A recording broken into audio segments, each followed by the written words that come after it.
देखो, भूख हड़ताल पे तो यहाँ किसी राजनेता को बैठने के लिए साफ साफ कमेटी ने फैसला दे दिया था सुबह भी। कोई भी किसी भी पार्टी का राजनेता या नेता हो भाई, उसको भूख हड़ताल पे बैठने की अनुमति नहीं है। भूख हड़ताल पे सिर्फ छात्र बैठेंगे। अगर जस्सी पेटवर भाई साहब ने अगर कोई ऐसी पोस्ट डाली है तो उनकी सरासरी इतने पद पे बैठे हुए पद पे अपनी गरिमा का अपमान कराने वाली बात है। और मैं पुरानी गहरी बातों पे जाना नहीं चाहता, आपको पता है मैं उठा दूंगा तो लंबी बात हो जाएगी। कोई रैली की बात थी, वहाँ न्याय की बात नहीं कर सके, यहाँ छात्रों को न्याय के दिलाने की बात करते हैं, तो थोड़ा सा उनने भी खुद अपना आपके अंदर झांक के थोड़ा सा सोच लेना चाहिए। संसार वाणी न्यूज़ देखने वाले सारे दर्शकों ने संजय कोथ की ओर से नमस्ते, प्रणाम, सत श्री अकाल, अस्सलाम वालेकुम राम सारे ने। फिलहाल मैं मौजूद हूँ हिसार में। हिसार के जो HAU यूनिवर्सिटी है उसके अंदर है। जैसा कि आपने पता भी पिछले कई दिनों से छात्रों का यहाँ पे धरना प्रदर्शन चला हुआ है और उसी बीच यहाँ पे हम पहुंचे वार्तालाप करने के लिए। आखिर ये मामला क्या है और क्यों मतलब छात्रों को ऊपर लाठीचार्ज किया गया और क्यों इतना बड़ा मतलब धरना प्रदर्शन इन्होंने करना पड़ा, तो काफी तमाम बातचीत कराएंगे। तो छात्र नेता हरिकेश डांडा भी यहाँ पे मेरे साथ में मौजूद है। हरिकेश जी नमस्कार। नमस्कार जी। अच्छा, जो ये मतलब प्रोटेस्ट चल रहा है, ये किस मुद्दे पे और क्यों और किस लिए चल रहा है? ये मुद्दे भी इसलिए चल रहा है क्योंकि छात्र अपनी छात्रवृत्ति के लिए जी। अपना शांतिपूर्ण तरीके से आंदोलन कर रहे थे, लेकिन वीसी साहब ने अपने सुरक्षा गार्डों बोल के उनके ऊपर लाठियां चार्ज कराई, उनको लाठी डंडों से उनको पीटा गया। अभी इतना निम्रता से बर्बरता से उनको पीटा जा रहा है। अभी यहाँ छात्र पढ़ने आते हैं कि कोई पीटने थोड़ी आते हैं। किसी के माँ बाप स्टूडेंट को इसलिए भेजते हैं ताकि उनके छात्र पढ़ लिख के कामयाब होए, लेकिन वीसी ने यहाँ पे गुंडा राज बना रखा है, अपने गुंडे लेकिन पाल रखे हैं। उनको छात्रों को डंडे क्यों मारे, किस वजह से मारे, इसलिए- क्या उनकी मांग थी? उनकी मांग थी जो मास्टर डिग्री और स्कॉलर में 100% छात्रवृत्ति मिलती है, उन्होंने वो 25% कर दी हो, मतलब 25% स्टूडेंट को मिलेगी वो। इसके विरोध में ये आंदोलन कर रहे थे। अब आंदोलन को दबाने के लिए, स्टूडेंट आवाज को दबाने के लिए उन्हें लाठीचार्ज किया। ये बहुत ही निंदनीय है, इसलिए हम बिल्कुल भी सहन नहीं करेंगे। इसलिए कंटिन्यू 10 दिन हो गया, 10वां दिन है, इसलिए धरने बैठे हैं। जब तक वीसी के ऊपर कार्रवाई नहीं होती, जब लगे जिन जो सुरक्षा कर्मी है उनके ऊपर FIR भी दर्ज है, वो गिरफ्तारी नहीं होती, तब तक हम यहाँ से पीछे हटने वाले नहीं हैं। और इसी को लेकर हम 24 तारीख को बड़ी छात्र न्याय महापंचायत का आयोजन कर रहे हैं, जिसमें आने वाले हम आंदोलन के लिए एक बहुत कड़ा मजबूत फैसला लेंगे अगर हमारा 24 तक कोई समाधान नहीं हो रहा तो।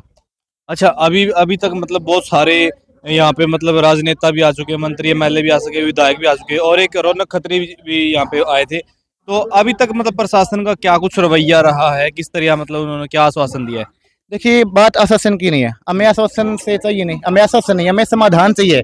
कोई समाधान की बात कर ही नहीं रहा। अगर ये सरकार इतनी अच्छी होती, फिर इतने दिन से 10 दिन छात्र सड़क के ऊपर बैठे हैं जो देश का भविष्य है, तो फिर समाधान ही हो जाता।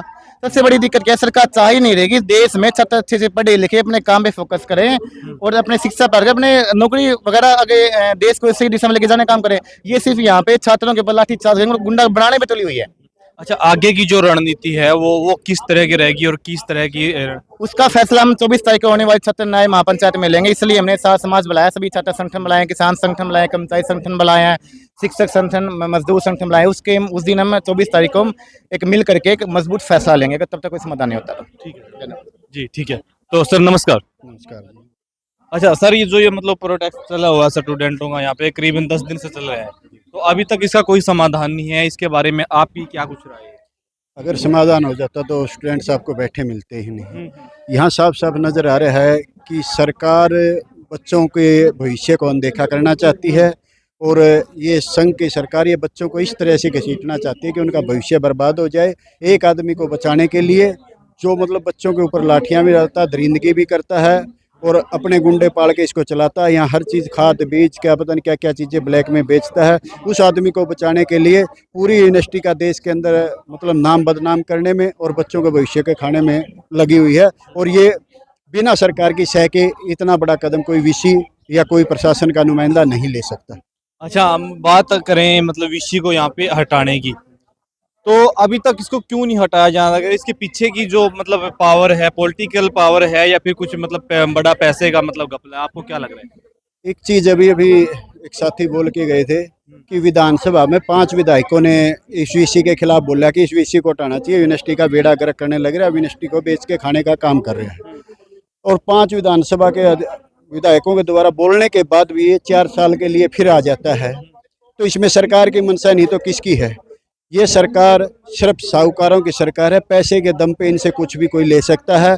ये आम आदमी के लिए कुछ करना नहीं चाहते, आम आदमी के बच्चों का भविष्य खराब करना चाहते हैं। यहाँ जितने बच्चे हैं ये बताओ किसके गरीब के बच्चे हैं? लड़की इस चीज़ के ले रहे हैं, अपनी स्कॉलरशिप के लिए लड़ रहे हैं कि हम जिसके दम पे सरकार हमें जो सहायता देती थी उसके साथ हम आगे बढ़ पाए, पढ़ पाए, उसी के लिए लड़ रहे हैं ना। और वो आदमी उसको रोकने पर, उसके बात करने के लिए जाने के बाद भी उनके ऊपर लाठियाँ इस ढंग से बरसाता, जैसे जलियांवाला बाग कांड हुआ था, वो भी उसके सामने अगर कम नजर आए, क्योंकि वो तो साफ साफ दिखाई देता था कि हमारे सामने अंग्रेज है। लेकिन यहाँ पहले लड़े थे हम गोरों से, अब लड़ेंगे चोरों से। अब इन चोरों से हमें दोबारा लड़ना पड़ रहा है। और इतने दिन में ये बच्चे कुछ ना कुछ पढ़ के अपने भविष्य को आगे जाने की बात लेके जाने की बात करते हैं। इनको धरने पे रोड पे इतनी गर्मी में बैठ के कौन खुश है? लेकिन ये सरकार और वीसी की मिली हुई मंशा है। अगर सरकार चाहे तो इनका 1 मिनट में समाधान हो सकता, ना तो सरकार की समाधान करने की मंशा है। अगर सरकार और वीसी ना मिले हुए होते तो वीसी यहाँ दिखाई नहीं देना था। जिस दिन ये कांड हुआ था उसी दिन वीसी का इस्तीफा सरकार ने मांग लेना चाहिए था। और वीसी के अंदर तो मैं शर्म की बात कर ही नहीं सकता। अगर उसके अंदर कोई इंसानियत है या संस्कार या शिक्षा कहीं से अच्छी ग्रहण करी हुई बची होती तो उसने खुद इस्तीफा दे देना चाहिए था। जी नहीं, एक मतलब शिक्षक के द्वारा मतलब छात्रों के ऊपर इतना बेरहमी से डंडों बरसाए गए हैं, तो उसके बारे में क्या प्रतिक्रिया है आपकी? उनको शिक्षक कौन कहता है? वो तो एबीपी की ब्रांच से या संघ की ब्रांच से पैदा हुए सरकार के गुंडे हैं, जो हर यूनिवर्सिटियों में, हर कॉलेजों में, हर स्कूल के अंदर थोप दिए गए हैं। वो सिर्फ विद्यार्थियों का शोषण करेंगे, वो मतलब शिक्षक थोड़ी हैं।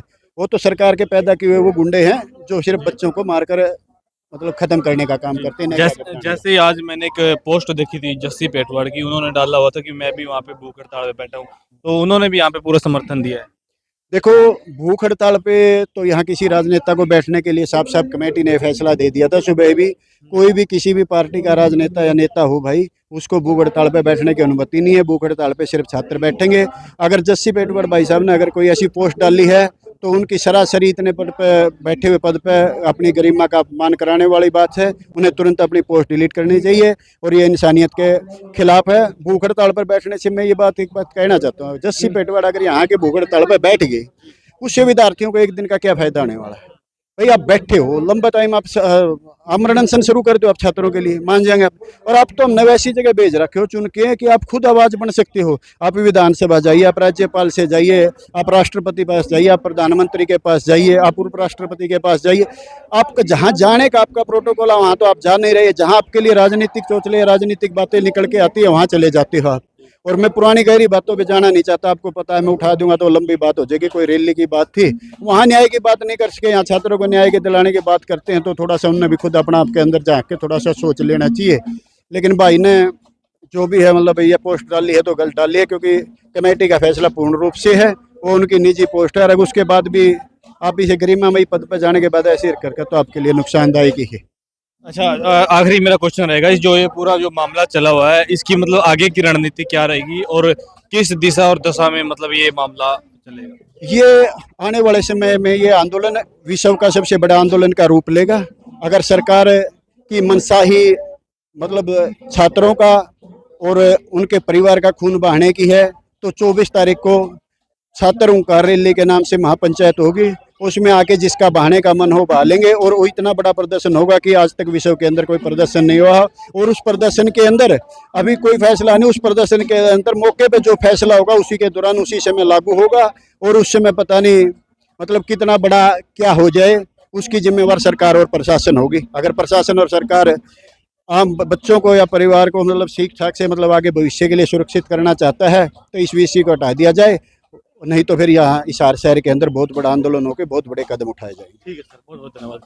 तो जैसा कि आपने देखा मतलब पूरे इनसे बातचीत करी हमने और एक एक मतलब सवाल के इन्होंने बड़ी मतलब गहराई के साथ में जवाब दिए। और आपका इसके बारे में क्या कुछ कहना है, कि आपका क्या मानना है इसके, क्या ऐसा मतलब दुर्व्यवहार स्टूडेंट के साथ में एक अध्यापक के द्वारा किया जाना चाहिए? क्या ऐसा शोषण मतलब से छात्रों के साथ में होना चाहिए? एक सभ्य कमेंट के माध्यम से जरूर बताइए। मिलते हैं किसी नेक्स्ट वीडियो में, तब तक के लिए नमस्ते, प्रणाम।